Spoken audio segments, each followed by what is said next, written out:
This conference will now be recorded.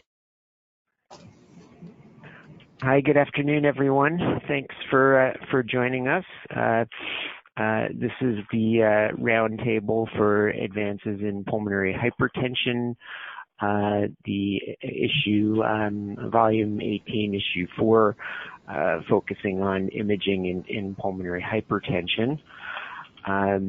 I am Jeff Edelman, a pulmonologist at the University of Washington, and my co-moderator is Hap Farber, cardiologist at Tufts. No, pulmonary. Pulmonologist. I'm sorry?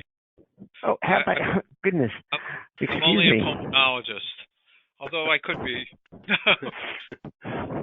Oh, I thought you had joined the dark side. Well, it depends how dark you want to get. Well, and actually, those comments notwithstanding, I should say that there is opportunity to edit and correct after the call. But before we start, I was hoping we could kind of go around and just identify ourselves and our disciplines and where we are. Okay, everybody jump in at once. Yeah, Sudhakar Pipavath, chest radiology at the University of Washington, Seattle. Hi, this is Paul Hassoun, pulmonologist at Johns Hopkins in Baltimore.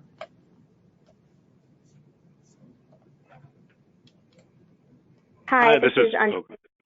Oh, sorry. Go ahead, Anjali. Oh, this is Anjali Vaidya. I'm a cardiologist at Temple. I guess I'm on the dark side. This is Peter Leary. I'm a pulmonologist at the University of Washington. Okay, we're good. Ben Freed. I'm a cardiologist at Northwestern in Chicago. Okay. Oh, excellent. And so we're a relatively large group, and so I'm hoping that as we kind of discuss topics, want to make sure that everyone has an opportunity to comment, and it's okay not to, and it's okay if you don't have anything to say, even to say something like no comment. We can always, those won't go into the final version. So just, if we think about this, some general comments, imaging of the thoracic structures is really fundamental to the identification and evaluation of pulmonary hypertension. And our imaging studies can kind of play dual roles, that of identifying and finding patients with evidence of pulmonary hypertension, as well as in the evaluation of pulmonary hypertension, such as assessing the severity and identifying associated conditions. And if we think about this, there is fundamental information that's assessed and identified on most studies in routine clinical settings, while more detailed data and evaluation can be obtained in more specialized settings. And I think that experts from different fields, as we have in this group, bring different skill sets and perspectives to the table, and our overall evaluation is really enhanced by this multidisciplinary approach. So I hope our discussion today is going to reflect this diversity. I'm not sure where we're gonna go in the next hour. I do have some basic starting points, but I think we'll kind of let the discussion move from there. And so just as a basic starting point, I think it's worthwhile just mentioning and discussing what imaging modalities we think are routine in evaluating patients with known or suspected pulmonary hypertension.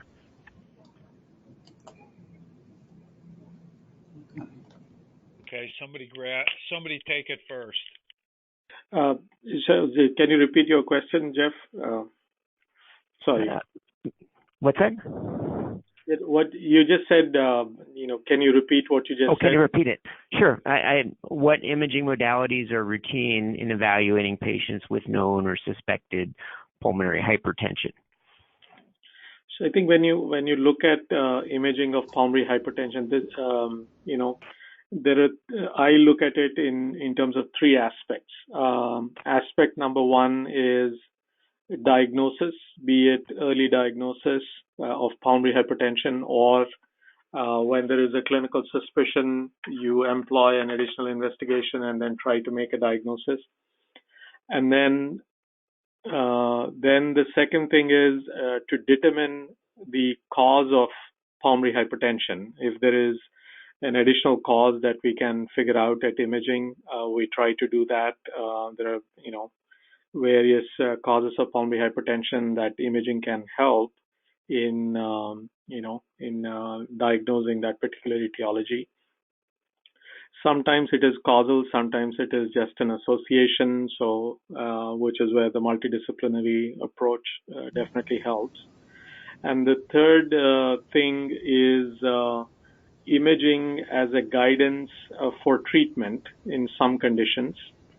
And fourth, which we have not fully explored yet and which we keep talking about quite a bit, is quantification in terms of, what is the severity of pulmonary hypertension. I don't think, the standard imaging modalities are that great in terms of quantification. And then standard imaging modalities, have certain, different findings on imaging, have different predictive values. But in terms of imaging modality alone crossing the treatment threshold, we don't have any investigation that does that. Meaning, what I mean to say is, let's say you employ an imaging study, and then when you're suspecting pulmonary hypertension and you see certain features of pulmonary hypertension, but the likelihood ratio or the predictive value of individual imaging signs is not high enough that it crosses the treatment threshold, meaning you wouldn't start employing treatment without further confirming it. So we often, you might want to kind of do an invasive study, and cath, obviously, right heart cath is the gold standard, but you may not be able to do it in everybody. But most of the times, this is my understanding. I mean, obviously, you guys need to correct me if that's not the case, is that we tend to at least do an echocardiogram where you are looking for a TR jet, I suppose. I'm sure the cardiologist will be able to say more about that. So that's how I see.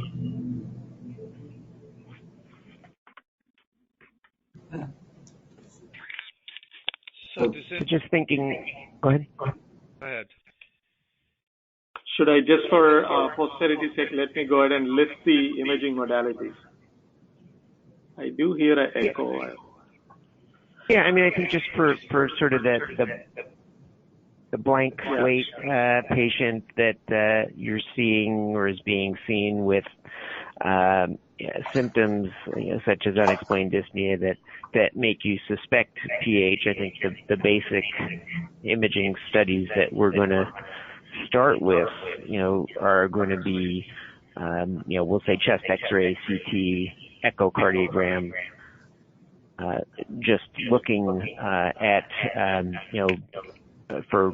there's some basic fundamental findings there that are going to further lead us down the PH pathway, or perhaps identify some other cause of dyspnea. So that was, I think those are our basic workhorse studies.